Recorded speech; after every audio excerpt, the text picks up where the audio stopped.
sure. So I'm Paddy Donnelly. I'm the division president of Ecom inside ECI. And for 16 years before that, I was the CEO and co-founder of ES Tech. We sold our business to ECI back in the summer of 2022. So we kind of want to talk a little bit about the state of the UK business supplies industry, right? What's it like in 2024? You're kind of at the head of all of that. So just kind of from a general standpoint, like what is the general state right now in the UK? What are they facing? Well, I think there's two types of dealer, right? There's the what we'd call the traditional office products dealer. And to be honest, I don't think life has been very fun for those guys recently, and I don't think the future looks particularly bright for them either. Because we kind of know that the stuff that used to, the sales and the types of products that used to move that would power the financial success of this industry has kind of changed, right? And so for me, you've got two types of dealer. You've got traditional office products dealers, and then you've got this new class, new category of dealer. I think Steve Hilliard from OPI, who should be like the Master Yoda of office products, he coined the phrase workplace solutions. And so I think the future of the industry and where there is actually a lot of good news and a lot of growth is with the dealers who can consider themselves workplace solutions and don't just consider themselves the traditional office products dealer selling pens, pencils, and paper. That has no future. It's a declining industry. The things that are working at the moment and the things where we're seeing growth is for guys who are truly diversified into categories like furniture in a meaningful way, janitorial in a meaningful way, workwear in a meaningful way. And so it's these things that orbit business supplies that are really where the growth is and where the margin is. And I think business supplies dealers or workplace solution dealers should consider themselves what's everything that you need to put in a building and how do I sort of put myself in the middle of that rather than how do I just supply the pens and paper. So I think it's a mixed bag. For the traditional OP guys, life is tough, and for the workplace solutions guys, when I look at them across the customer base, they're actually thriving and doing great numbers. That's interesting. Would you say the biggest threat right now in the industry is not diversifying, I should say? Is that the biggest threat? What are the other threats that these dealers are kind of going through right now? What are they facing? I mean, it's definitely one of them, right? It's a major, major problem. Um, you'll know better than anybody, Kyle, because you did the analysis. Our average of the top 20% of our customer base, the most successful customers have an average of 17 catalogs live on their website. So it kind of shines a light on the absurdity of just rolling with a wholesaler catalog. That is no longer anywhere near enough product content to go and try and engage the marketplace with. So I think product diversification is a big one. I think supplier engagement's another one. I don't think you can have meaningful product diversification without supplier engagement. And there's a bit of education wrapped up in that as well. So there are categories of products where you kind of need to know about that industry and that community of customers and the problems that you're trying to solve that seem unintuitive when you first look at that problem. It's like, yeah, I want to sell workwear, so great, I just throw some t-shirts up on the website. But it turns out that professional workwear buyers have really specific needs. And so there's an education piece there. You have to invest a little bit of time in education and engage in that community of customers and also engage in the suppliers who dominate that community and figuring out what can you truly learn to add onto your value proposition to be very successful in that. So I think it's two things. It's diversification, it's supplier engagement. What can each supplier teach us about the market and the category they are engaged? Somebody said this to me yesterday. Like when you're an outsider coming into something, what you often tend to find is when a little bit of time has passed, A, you're not as smart as you thought you were, and B, they're not as dumb as you hoped they would be. And so I think when you go into any new industry or new market, even if it seems obvious, there's always things to learn. And so for me, it's not just about throwing products on a website, as many as you can. It's about actually thoughtfully moving into different adjacencies and then taking the time to learn what it truly takes to add that to your value proposition, and engaging suppliers is a big part of that. Um, Amazon obviously is always on the threat radar. They've taken the very successful consumer business that they've had and they've basically transplanted it into the B2B world. And in every way, shape, or form, they are a serious, considerable threat to every dealer. Our only saving grace right now is Amazon is a box shifting operation and doesn't do services particularly well. And so that's where the dealer still differentiates and can compete, but they continue to factor pretty high on their risk register. Yeah, I think it's like across every dealer distributor, no matter what vertical, like Amazon's just sitting there in the back of their mind. Yeah, And so it kind of makes sense, right, that they'd be a threat here too. So I'm a exactly. dealer. Maybe I've gotten into a little bit of diversification. I'm engaging suppliers a little bit. If I'm building out my strategy for the rest of 2024, what are the big things that I should be focusing on? Like if I have big rocks that I've got to try to, take care of in 2024, what are those? Yeah, so I would say it's two things. It's if you are not currently diversified from traditional OP, at least do one positive, try and make some forward momentum on that. Pick one adjacency or one category that orbits e-commerce and move into it. I'd say it's probably better to do one in a high quality way than try and stand up five simultaneously. So, on the basis that doing something is better than doing nothing, pick one thing to do, engage with the suppliers and the customers in that space, and have a crack at trying to add that to your product offering and see how successful you become. So, almost the doing part, just doing something is better than doing nothing. So, I would say get started with diversification if you aren't already diversified. I think the other elephant in the room when it comes to diversification is formal sales training. So, being workplace solutions versus traditional OP are two completely different worlds, and one needs explained and sold, and the other one is a very direct sell. I could fill a wheelbarrow up with Tipex and walk up and down the street and go, "Do you want to buy some Tipex? Do you want to buy some Tipex?" And eventually somebody would buy some Tipex off me. Workplace solutions is different. You're kind of walking into the facilities manager of a building and then solution selling, understanding pain points, problems, and then figuring out how to match your products and services and value prop. And sadly, that does take a bit of salesmanship. And so I Yeah. think there's a shocking lack of formalized sales training in the workplace solutions or business supplies industry. I'm passionate about this. You can't be a sales guy just because it says it on your business card. You can't be a sales guy or a sales lady. You can only be a salesperson if you go and learn how to be a salesperson. And so the great news is there's tons of different sales training methodologies out there that are very accessible, very inexpensive. You know, as a business that we are centered on Challenger and Medic and these other frameworks, but really understanding how to sell this value prop into the customer base is a core component of this. There's no point having access to all the suppliers and the products, but you kind of don't know how to engage the customers with it. So I'd say sales training is a huge component of this. So again, to answer the question very directly, if you don't have your salespeople formally trained, I would say that would be a no-brainer move for this year. Like me, don't spend any longer listening to me. Just hang the phone up or shut down LinkedIn and get to the phone and pick up the phone to a sales training company. If you wanted two recommendations for that, I would say Medic, M-E, is it DDICC, is very well So, suited to this industry. yeah, so again, you talked about the sales training. There's obviously the piece of diversification that comes along with the sales training. There's engagement with the supplier. Would you suggest any other strategies like hiring a consultant or something along those lines to help people kind of break into these different industries that they might be trying to get into through vacation? Is there anything else that someone should be looking at like that, or should they just spend their money on sales training? Well, I mean, sales without a strategy to execute on is kind of pointless, right? So all of this kind of talk track assumes that there's been some strategy exercise done inside the business. I've been through multiple strategy exercises before. The four C's, which are the four kind of tenets, pillars of our value proposition, commerce, content, connectivity, and communication. They actually came out of a strategy session that we ran with a company based in Cork.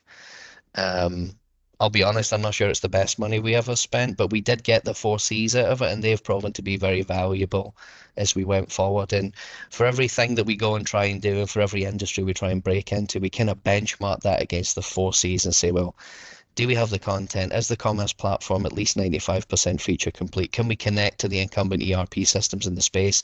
And do we know how to communicate with that community of distributors? So I'd say strategy is an important piece of that. I think the answer for most dealers is sitting under their nose, which is don't go and hire an expensive strategy, consultancy. Go and talk to your buying group. I know for sure that at least two of the four buying groups in the industry offer this as a service. They maybe call it something different. They'll call it a business review or they'll call it something else. But your buying group will work with you on strategy and help you kind of dial that in. So I don't think anybody's going to have to sell any vital organs to handle the strategy session of this. The buying groups kind of offer it as a service. And so if you're in a buying group, go talk to them about that. And if you're not in a buying group, that might be a really good reason to join a buying group. Yeah, no, that's it. I think that's a good pitch for them too. And that's the value of the buying group, right? They kind of have the expertise that they've gathered from all the other dealers. I did want to ask you a little bit more about Amazon. You'd mentioned that Amazon big box players that are just dominating the world. You talked about Amazon's just kind of moving boxes around, right? Like, so if I'm a dealer, how do I differentiate myself? How do I sit there and compete with a monster who's got millions and billions of dollars to put into their website and all that good stuff? Like, what are the things I need to do to separate myself from them when I'm engaging with my customers? Yeah. So don't forget that the demise of the business supplies dealer has been predicted for as long as I've been in the game. So if you go back far enough, to the dawn of mail order and Viking Direct. Viking were going to wipe them out. Viking was a very successful mail order operation in the US. The UK was the first jumping off point as part of their initial foray into Europe. They showed up, they flooded the market with these 25, 30-page flyer brochure mailer type market collateral and were very, very successful. But the Yeah. business supplies community or the office products community did react really fast to that. And the wholesalers, to their absolute credit, the wholesalers and the buying groups very quickly figured out how to recreate the formula and gave every dealer their version of the Viking mailer to go to market with. So if you then go past Viking, the next demise of these guys was forecast by the, I would say, instantiation of the, what we used to call them, contract stationers. And I'm thinking about people like Corporate Express and Lyrico. Lyrico put a gazillion people in Ford Fiestas and flooded every industrial site in the entire country. It was a field sales operation. And they were selling copier paper at 50% below cost as a loss leader. That was going to be the demise of these guys, but they very quickly adapted to that. So sometimes I think they don't get the credit they deserve for being as resilient as they've been. If you actually Google it, and I don't know why I was Googling this, but I did it for a presentation years ago. So it turns out that the most resilient creature on the entire earth is a little microscopic organism that looks like a gummy bear, and it's called a tardigrade. And it turns out you can fry this thing, you can irradiate it, and you can put it in the vacuum of space. And as long as you bring it back and give it a little tickle, it will wake back up and go again. And so I always think about office supplies dealers or business supplies dealers as the tardigrades of the distribution world. They just find a way to come back, and it's admirable. And it's good, by the way. It's good for business. The world would be terrible if we just bifurcate into Google, Amazon, Microsoft, and some other terrible big box player, soulless big box entity. That's not a good thing for the world. It is excellent for us. It's good for society. It's good for communities. It's good for everybody that all these small businesses exist. And so we are very much on the side of these guys. It's been our mission since day one to be on the side of these small to medium-sized businesses, fighting off the threats from big box. And they do an amazing job of that. So that was a long detour back to your question specifically about Amazon. So Amazon is the latest instantiation of this. Amazon's going to wipe these guys out. It's my firm belief that these guys will continue to endure the Amazon effect as well. Now, we should never downplay what Amazon's capable of doing. Don't forget to bring their consumer platform to B2B. They had to add a lot of capabilities and technologies like cost center management, workflow approvals that we thought was the preserve of the independent office products dealer. And it's kind of what made us different as an industry, those capabilities inside the software. Amazon were able to recreate those quick, smart. And of course, the only thing that they've not been able to recreate so far is the services component. So the dealer still has the benefit of proximity, of relationship, of being able to pick up the phones. Don't forget, I used to work in one of these businesses, right? Here's how these phone calls sound. Hi, Paddy, it's Maggie from the local dental practice. I'll have 5 of my usual toners. Amazon don't know how to process that order, right? I'll have 5 of my usual toners. And so there's definitely a convenience and a relationship component to this that's going to be very difficult for Amazon to recreate, but we should for sure consider them to be a dangerous and serious threat. But I think office products dealers will still find their way through it.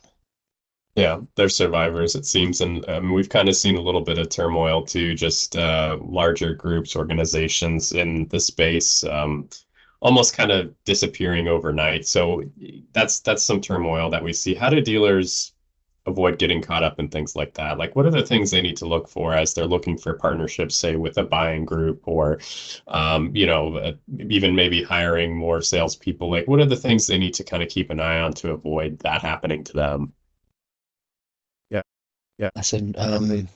I think apathy is the office products business, if you go back far enough, used to be an amazing high margin business. Um, I think I've told you this story before, Kyle. I came out, I was birthed out of this industry. My family owned, if you go back far enough, my uncle owned an office products dealership up on the west coast of Scotland. He owned 2 of them, actually. He owned a company called Arena Office Equipment in W. Gibb. And it was amazing. People used to pay full retail price for a box of envelopes at 72 quid that you were buying for a tenner. And so it was a fantastic high margin business, and it was a reactive business. Business just seemed to come to you, and there was no real proactive component to it. And that worked great for the longest time. We're in a completely different market now. And I think there's an underappreciation. And Yeah, this is not Paddy's opinion or anecdote. We have the data that supports this, right? So if we go back to that study that you conducted on the top 20% and what makes them different from the rest of the pack, in almost every case, it's volume. Okay, so it turns out that the best guys have 17 catalogs and the rest of the pack have an average of 7. Okay, so it's somewhere between a 2 and a 3x increase in the breadth and depth of product that you need to be really successful online. If you look at something like promotions, it's a 3x delta. Okay, the best companies have somewhere between 9.9 to 10 promotions running at any given time. The rest of the packet's 3.1 or 3.3, I think. So there's a 3x delta in the amount of volume that it takes to really move the needle. Um, Back to the conversation we were having earlier, right? Our most successful customers are super duper engaged with the procurement functionality in the software. But here's the thing about the procurement functionality, it does not lend itself to being easily discoverable. It kind of needs to be explained and it kind of needs to be sold. So that goes back to our whole formal sales training point. Do you truly have that ability in the business to go and sell these propositions? I mean, if all you've got to talk about is product and price, that's a tough spot to be in because then you're squarely putting yourself directly up against Amazon. If you're just going to talk to a customer about product and price, you're kind of screwed because there's always going to be somebody bigger and badder who's prepared to sell it cheaper. So there's got to be something else that you can talk about. There's got to be some other component to your business that makes your relationship sticky beyond product and price. That's why we built the procurement tools in the first place, right? It took that relationship with the customer to another level beyond product and price. Punch Out's a great example of that as well. If you really invest in linking your website with a customer's procurement system, man, have you made that relationship sticky. And you've created a lot of friction to move to the next guy who can offer product 2% cheaper. And so for me, it always comes back to the same list of stuff. It's do you truly understand what it takes to be successful? And the answer to that today is very different to the answer from 10, 15 years ago. I always like to use the analogy, Kyle, that the tool set's actually, unless the tool set's terrible, the tool set's not actually the answer. It's execution on top of the tool set. Every accountant in the world has access to Excel, and there's good accountants and there's crappy accountants, but they all use Excel. So Excel's not the kingmaker between good accountants and bad accountants. It's just a tool set. And the really, really successful businesses execute really well on top of the tool set. And we see that in the customer base. Every EvoX customer effectively has the same set of capabilities. And there's super, super successful customers, and there's guys who are unsuccessful. And the difference between those two companies is execution on top of the tool set.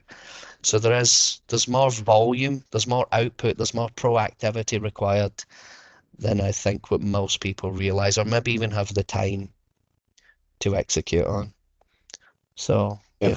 Yeah. No, that makes sense, right? It's like you have the hammer, but can you wield the hammer?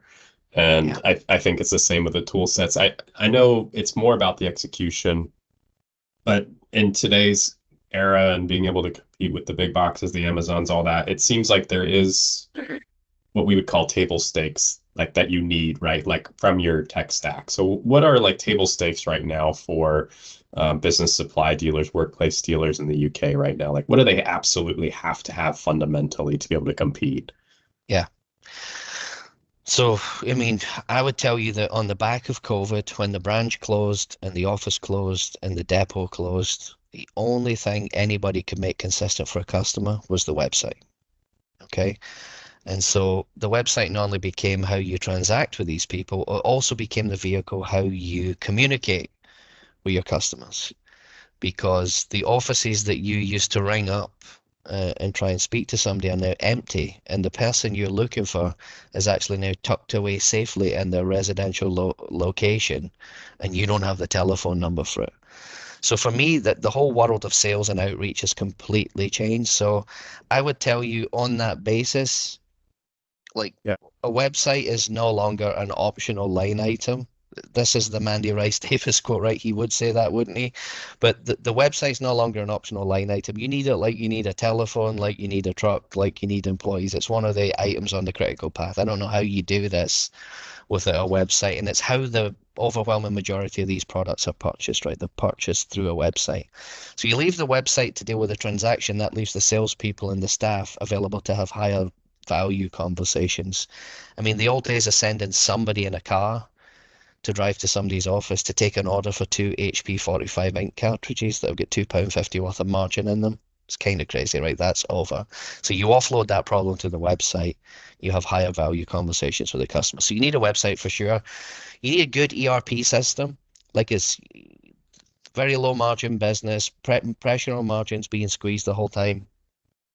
Yeah. So you've got to be efficient. There's no option but to be efficient. There's no margin to run an inefficient business supplies dealer. So you've got to have good, robust ERP capabilities that are kind of feature complete for the problems you're trying to solve for your customer base. So industry specific.